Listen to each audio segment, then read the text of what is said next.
1 फरवरी को पेश हुए देश के आम बजट पर राज्यसभा और लोकसभा में चर्चा हुई।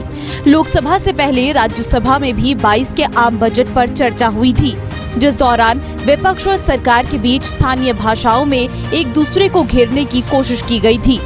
राज्यसभा में बजट पर चर्चा के दौरान दिलचस्प बहस भी देखने को मिली, जिसमें छत्तीसगढ़ से कांग्रेस की सांसद छाया वर्मा ने आम बजट में गरीबों के हित के लिए कई घोषणा नहीं होने का दावा करते हुए सरकार से सवाल किया, तो वहीं दूसरी तरफ झारखंड से बीजेपी सांसद महेश ने उन्हें उनके ही अंदाज में जवाब दिया। बजट को जानने से पहले हमें समझना होगा कि ये बजट आम आदमी के लिए है, गरीब आदमी के लिए है, सरकार के लिए है कि सरकार के मित्रों के लिए है। 2022-23 के बजट में गरीबन का का बा? आप हीरे की कीमत कम करे बा और आर्टिफिशियल ज्वेलरी की कीमत बढ़ाए बा। हीरे की कीमत तो कम कर दिए आपने, जिसको कौन पहनता है? बड़े आदमी लोग पहनते हैं, पैसे वाले लोग पहनते हैं। और व्यापार, हीरे का व्यापार कहाँ होता है शक्ति भाई, आप बताएंगे? सूरत वाला सबसे ज्यादा कहाँ होता है? और सूरत में और गुजरात से कौन आता है? अमी बहन आप बता दो तो हीरे की कीमत आप कम कर दिए बजट में। एक छत्तीसगढ़ी में एक कहावत है कि जेकर गोड़ में कांटा गढ़थे तेनेल पीरा होते। मतलब जिसके पैर में कांटा चुभता है उसी को दर्द महसूस होता है। हमरे सामने जो लोग बैठल हैं वो लोग बार बार पूछते हैं कि बजटवा में का बा, बार बार पूछते हैं इस बजट में का है, का बा। और हम बोलेंगे ए भैया ये बजटवा में बहुत कुछ बा। अब सुनी, 75 से 100 साल के रास्ता बा, रोजगार के जुगाड़ बा, गरीबन के खातिर घर बा, नल से जल बा। 75 7.5 करोड़ के पूंजी खर्चा बा, 1 लाख के खर्चा राज्य सरकार के बा। केंद्रीय वित्त मंत्री निर्मला सीतारमण ने लोकसभा में बजट पर हुई चर्चा का जवाब दिया। जवाब में उन्होंने देश में हुए विकास पर चर्चा के साथ ही विपक्षी पार्टियों पर भी निशाना साधा। निर्मला सीतारमण ने कहा कि देश अमृतकाल की तरफ बढ़ता नजर आ रहा है और मोदी सरकार ने इसके लिए कई बड़े कदम और कड़े कदम उठाए हैं।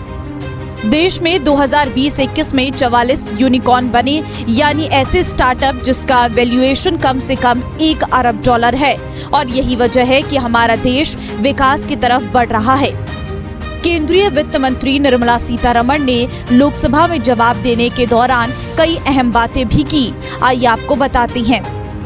2020-21 में कोविड-19 की वजह से जीडीपी में 9.57 लाख करोड़ रुपए की गिरावट आई। शहरों में बेरोजगारी घटकर महामारी पूर्व के स्तर पर आई। प्रधानमंत्री मुद्रा योजना के तहत 1.2 करोड़ अतिरिक्त रोजगार के अवसरों का सृजन हुआ। अमृतकाल की तरफ बढ़ने के लिए प्रधानमंत्री नरेंद्र मोदी लगातार कई कदम उठाए हैं। देश में रोजगार की स्थिति पर अब सुधार का संकेत दिख रहा है। इसी के साथ निर्मला सीतारमण ने बताया कि आज के समय में देश में हर घर में बिजली पहुंचाई जा रही है। उन्होंने विपक्ष पर निशाना साधते हुए कहा कि कांग्रेस शासन के दौरान अंधकाल काफी प्रचलित था, जबकि अब हर गांव में बिजली की सुविधा है। वित्त मंत्री के जवाब के दौरान कांग्रेस, IUML और DMK ने वॉकआउट किया, जिस पर निर्मला सीतारमण ने जवाब देते हुए कहा और विपक्ष पर जुबानी हमला कर दिया।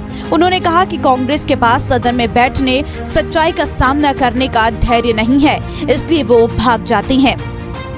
बजट पर हुई चर्चा के दौरान जहां एक तरफ विपक्ष ने बीजेपी को घेरा, तो वहीं दूसरी तरफ उत्तर प्रदेश से बीजेपी सांसद डॉक्टर सुधांशु त्रिवेदी ने बजट का समर्थन करते हुए देश में बढ़ रहे अमृतकाल के बारे में बताया, और राजस्थान से बीजेपी सांसद राजकुमार वर्मा ने न्यू इंडिया, नव भारत और श्रेष्ठ भारत की बातें कर देश में हो रहे विकास की बात की।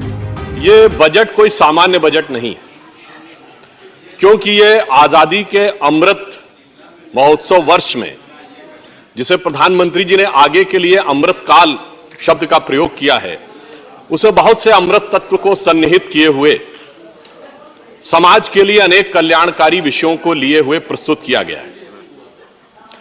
देखिए, जब अर्थ की बात आती है तो यह कहा जाता है कि अर्थ का कितना महत्व है।